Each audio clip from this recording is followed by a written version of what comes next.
I'm so excited to talk to you, Wanda, about this wonderful role you have in Utopia. It's such a thrilling film. It's very nuanced. How did you find your way to be a part of this movie? I'm so happy to be here and thank you for joining me in conversation about our movie. Um, Utopia was an audition like many. I think, um, it just came across our table like any audition. I think it became more when I got the role. But yeah, through my manager, Stephen, he's incredible from Alta Global Media. Well, how did they describe Joan originally to you? Your character is beautiful costumes that you get to wear as well. Thank you. Oh, I love her. Initially, Joan was definitely described, I think, much to what she is, very strong, resilient. But I think like a lot of the characters, without maybe, I don't know if I'm allowed to give this away. But like a lot of the girls, that robotic, kind of lacking of personality because we're dupes. Um, but still within all of that, you do see a strength that comes through. And Joan is actually, I think, a really good leader, and speaks up in the end, and is the one that starts sort of like having these realizations and memory coming back. And I think that in all of that, I see a lot of leadership and um, that was also part of what was described in the very beginning for the character. And I'm curious, did they discuss with you how she sort of got involved with Utopia or how her image got involved with Utopia? Yeah.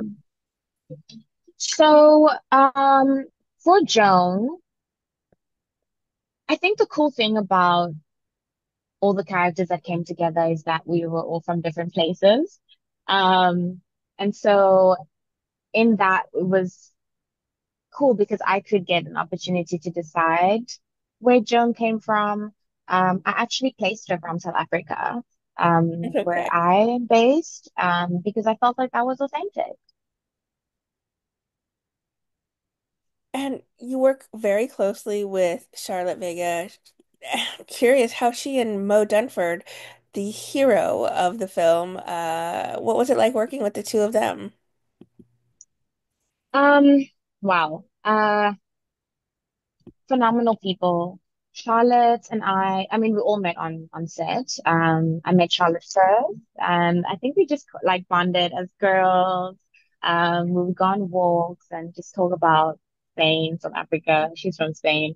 That was really awesome. She's an incredible human being, a phenomenal actress.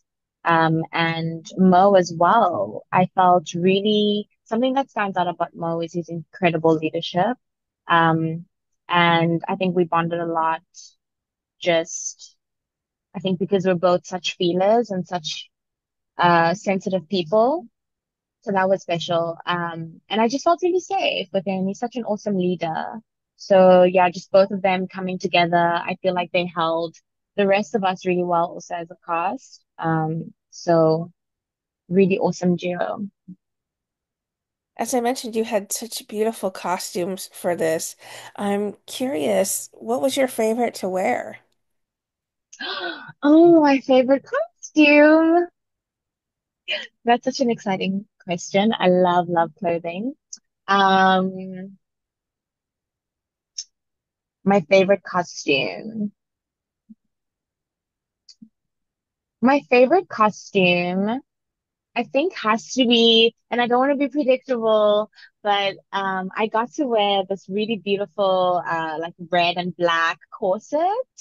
That was my favorite. I didn't wear it for too long, and we don't see it for too long, but she was there. I loved it. Yeah. I And love it wasn't the same outfit, sorry, but I'd love to include the cowboy boots. Oh, okay. I thought you Yeah. were going to say the beautiful head wrap that you wear. It's you look so gorgeous in gold. Thank you so much. I do know what you're referring to. It was a beautiful moment. Heavy, but beautiful.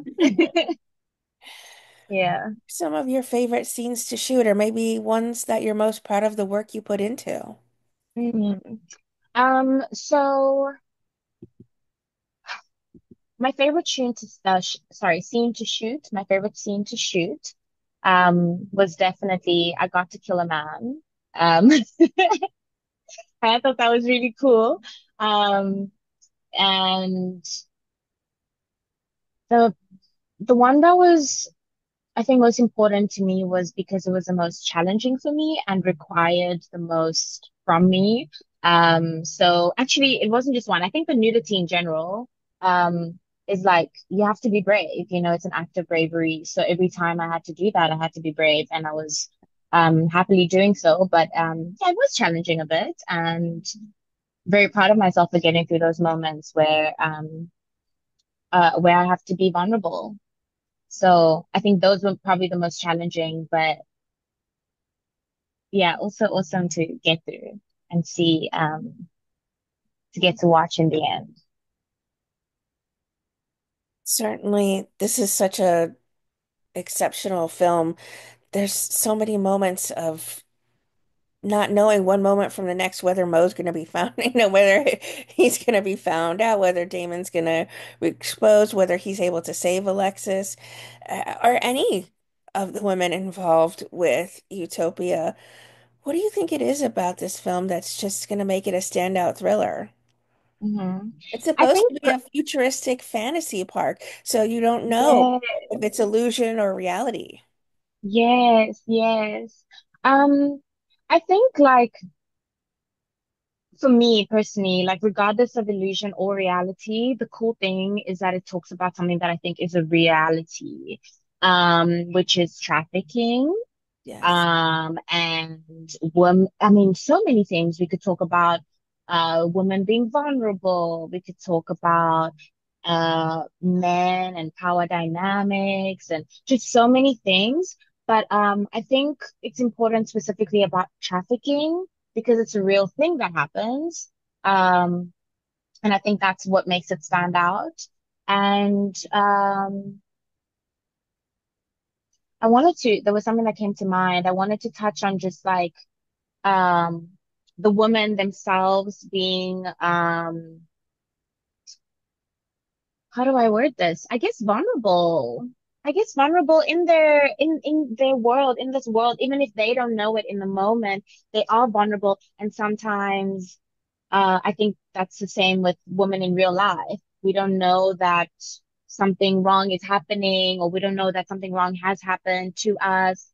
But it doesn't mean that makes it right that we don't have the knowledge. And I think that's what I see in these girls is they are dupes, and in that moment they don't know that this whole world is not that something wrong is happening.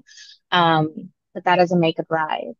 I hope that makes sense. It was such a long-winded way of explaining it. Certainly, certainly. Yeah. It's just every one of you have to be vulnerable and have to explore physically and emotionally what it means to be in Mm. these situations. And you read it on your face in those moments when you're on screen. It's just exceptional work that you've put into this film.